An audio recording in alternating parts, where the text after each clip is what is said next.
Assalomu alaykum aziz kanalimiz kuzatuvchilari. Kanalimizga xush kelibsiz. Agar kanalda yangi bo'lsangiz obuna bo'lishni va videoga like bosishni unutmang. Tramp Zelenskiy bilan uchrashishdan oldin Putinga sim qoqdi. Kecha 28 dekabr kuni AQSh prezidenti Donald Tramp Ukraina rahbari Vladimir Zelenskiy bilan uchrashuv oldidan Rossiya prezidenti Vladimir Putin bilan telefon orqali muloqot qildi. Bu haqda Tramp Truth Social ijtimoiy tarmog'ida yozdi. Uning so'zlariga ko'ra suhbat yaxshi va juda samarali bo'lgan. Tramp Putin bilan bo'lgan muloqot haqida boshqa detallarni ochiqlamagan.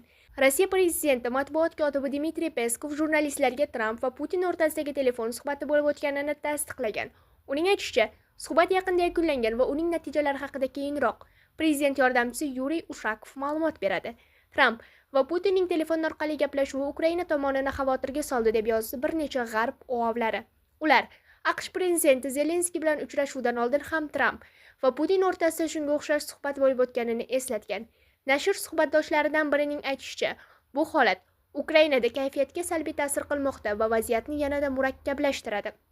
Tramp va Putin oxirgi marta 16 oktyabr kuni AQSh prezidentining Zelenskiy bilan uchrashuvidan bir kun oldin telefon orqali gaplashgan edi. O'sha uchrashuvda jumladan Ukrainaga uzoq masofaga uchuvchi Tomahawk raketalarini yetkazib berish masalasi muhokama qilingan. CNN ma'lumotlariga ko'ra, Pentagon bunday yetkazib berishga ruxsat berishga tayyor bo'lgan, ammo yakuniy qaror Trampga bog'liq edi.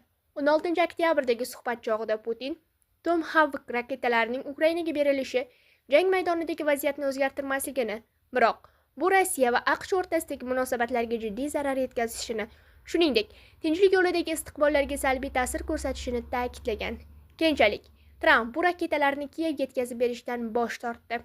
Eslatib o'tamiz, Ukraina prezidenti Vladimir Zelenskiy kecha 28 dekabr kuni Floridada AQSh prezidenti Donald Tramp bilan bo'lib o'tadigan uchrashuv arafasida bir qator Yevropa davlatlari rahbarlari bilan Kiyev hozir harakatlanayotgan diplomatik yo'l hamda eng muhim ustuvor vazifalarni muhokama qilgandi.